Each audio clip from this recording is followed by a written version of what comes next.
मंत्री जी बताइए कैसे मऊ आना हुआ?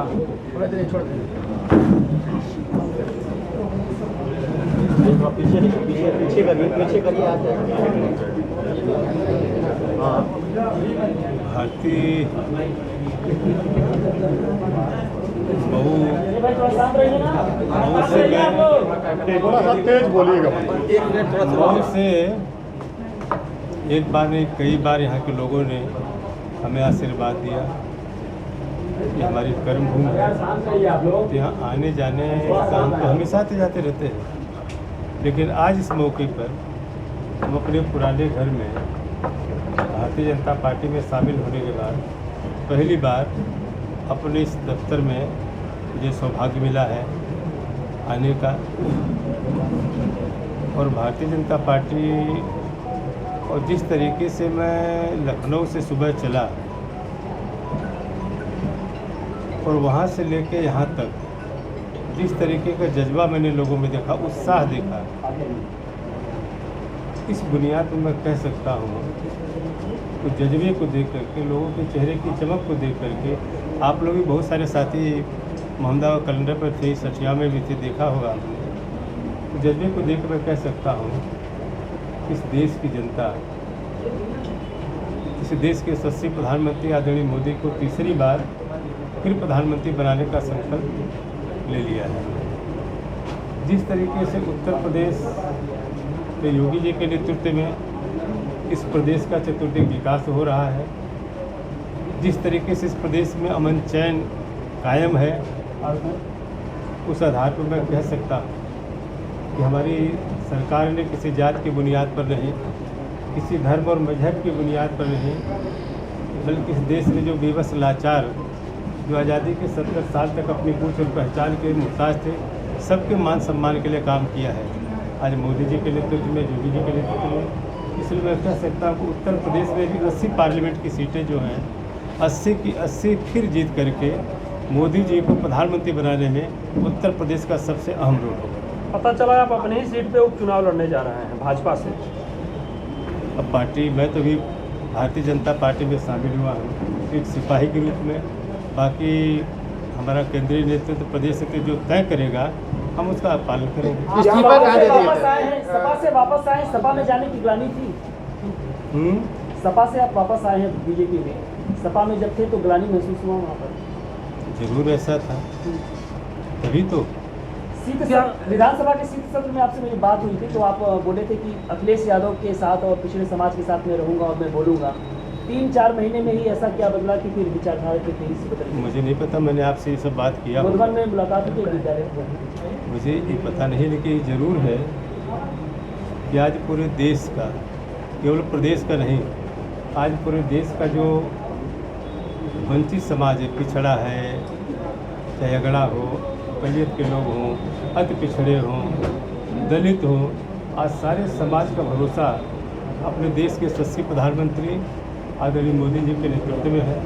आज पूरे देश में देख लीजिए, प्रदेश का देख लीजिए कि आज उसी क्रम में मैं भी हूँ, बहुत पिछड़े समाज से आता हूँ, और सारे लोगों का जिस तरीके से पूरे क्षेत्र का भी दबाव रहा, क्षेत्र के लोगों की चाहत भी रही, तो क्षेत्र के लोगों का था कि लोगों ने हमेशा हमें सम्मान यहाँ से दिया है। और जिस तरीके से उत्तर प्रदेश की सरकार में, देश की सरकार में माननीय मोदी जी और योगी जी के नेतृत्व में सारे समाज के लोगों का सम्मान है, आज उसी क्रम में, इसलिए मुझे सपा में छोड़ने का कोई गम नहीं, क्योंकि मुझे हमेशा सम्मान भारतीय जनता पार्टी ने हमेशा दिया है और आगे भी जो जिम्मेदारी दी उसको मैं ईमानदारी से पूरा। मंत्री जी 5 साल आपको बीजेपी ने मंत्री बनाया था, चुनाव के पहले आपको बहुत घुटन हो रही थी, 1 साल में भाजपा में क्या बदल गया, योगी सरकार में क्या बदल गया कि आपको अच्छा लगने लगा? देखिए, बहुत सारी चीज़ें, हमारी पार्टी बहुत बड़ी है, बहुत सारी चीज़ें मैं जो पार्टी फोरम पे कह चुका हूँ और कहता हूँ, मैं आपके बीच में नहीं कह सकता वो चीज़, ये हमारे पार्टी का अंदरूनी मामला है। तो 1 साल में क्या बदला बीजेपी में? 5 साल मंत्री रहे तब घुटन हो रही थी, ये घुटन कहाँ से खत्म हो गई 1 साल में? पिछड़ा समाज के लिए क्या है योगी सरकार में हो गया?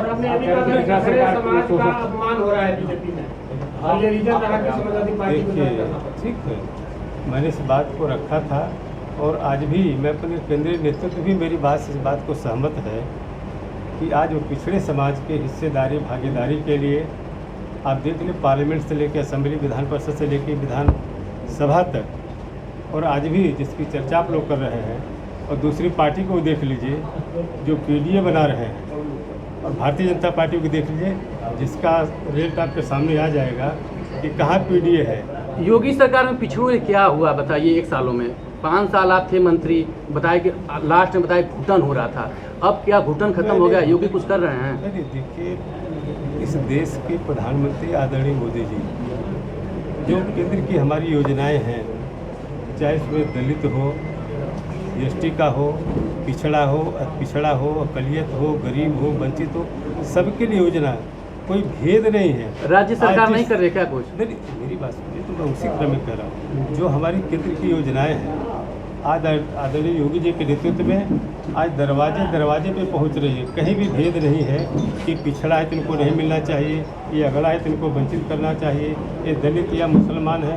आज जितने भी आवास मिला है, चाहे खाद्यान्न हमारी योजना है, किसान सम्मान योजना है, हर गरीब तक आज पहुंचाने का काम आज केंद्र की जो योजना है। जब भाजपा पार्टी आज छोड़े थे तब नहीं मिल रहा था? 1 साल पहले नहीं मिला था क्या? 1 साल पहले नहीं मिल रही थी क्या? नहीं, मैं उसकी बात करूँ, तभी मिल रहा था, आज भी मिल रहा है। तो आप बोले थे कि छोड़ने की वजह आती थी, इसी वजह से पार्टी को हमने छोड़ दिया। नहीं, अब क्या सुनी जा रही है बात? कहीं न कहीं कुछ अनदेखी की बात होती जो मुझे आशंका थी, लेकिन आज वो सारी चीज़ों पर मेरी बात भी हुई है अपने प्रदेश के नेतृत्व से, केंद्र के नेतृत्व से।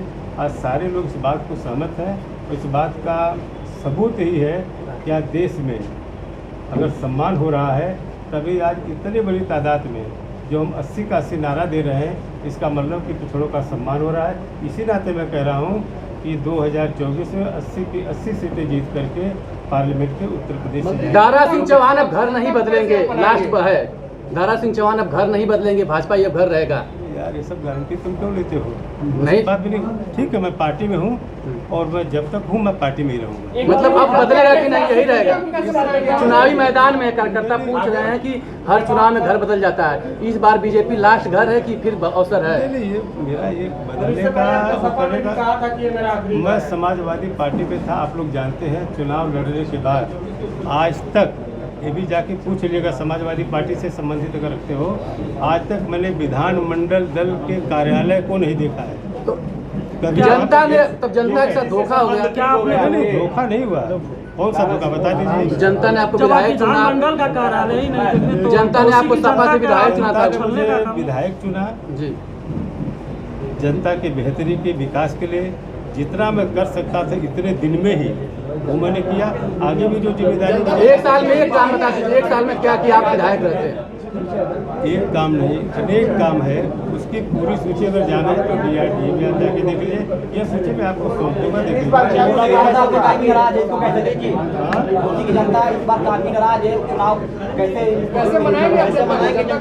घोसी की जनता नाराज है, घोसी की जनता कहीं नाराजगी बता लीजिए। चुप ये लोग व्यक्ति भाव, सारे के सारे कार्यकर्ता खुश हैं, पूरी पार्टी के लोग खुश हैं, आम जनता खुश है। आपने देखा नहीं कि आज मोहम्मदाबाद कलंदर से लेकर यहाँ तक जो जनसैलाब था, इस बात का सबूत है कि सारे लोग पूरी तरीके से भारतीय जनता पार्टी में शामिल होने पर खुश हैं। और उसका जवाब भी बगावत कर दिए हैं, वो आपके खिलाफ लड़ने जा रहे हैं घोषित चुनाव। आपके पार्टी के ही लोग हैं, बगावत कर चुके हैं।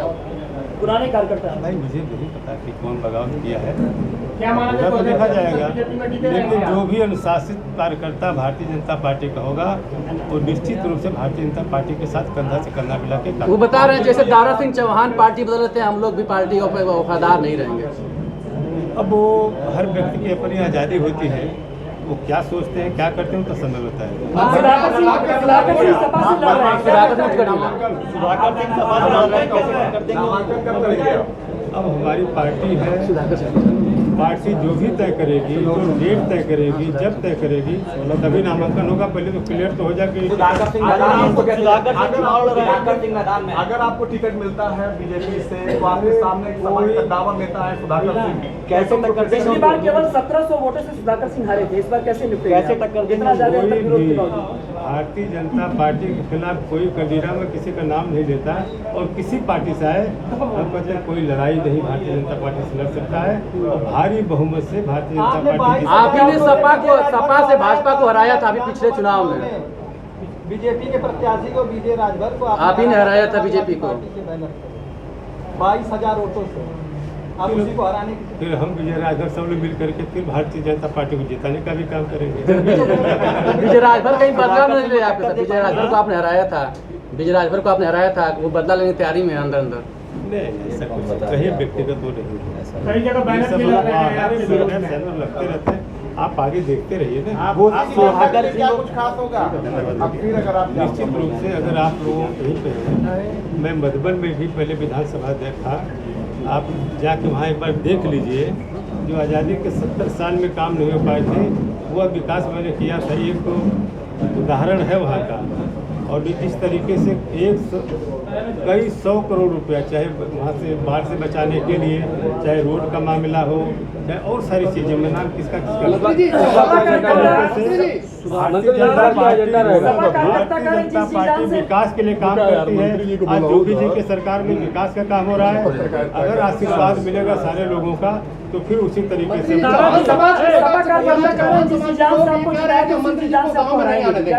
समाज के लोग एक भी नाम बता दीजिए। आज पूरा चौहान, आप पूरे का पूरा चौहान, अरे अपवाद की बात मत करिए, ऐसे बहुत लोग हैं। आज जाके देखिए सड़कों को उमड़ा हुआ है चौहान, चाहे राजभर, मतलब हर लोग अगड़े पिछड़े सबकी मैं बात करके चौहान की बात नहीं। मंत्री जी, किन परिस्थितियों में आपने किन परिस्थितियों में आपने सपा छोड़ा और पुनः एक ही साल के अंदर भाजपा ज्वाइन कर, इस पे आप प्रकाश डालें। किन परिस्थितियों में आखिर क्या ऐसा हुआ? चलिए हम इस पर विस्तार से आपसे सपा में लोग बता रहे हैं कि अजय कुमार सब बात नहीं पूछेंगे।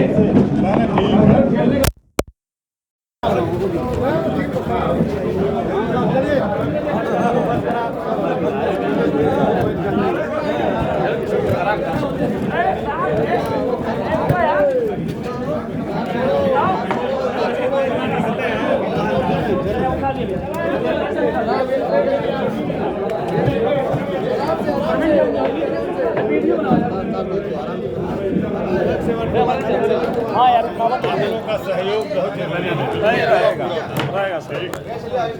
नहीं देखा हो क्या खींचा था और ये बीजेपी केवल ये नहीं 27 तक, 27 के बाद भी जो बीजेपी की सरकार फिर रिपीट करेगी। आपका फैसला सही है।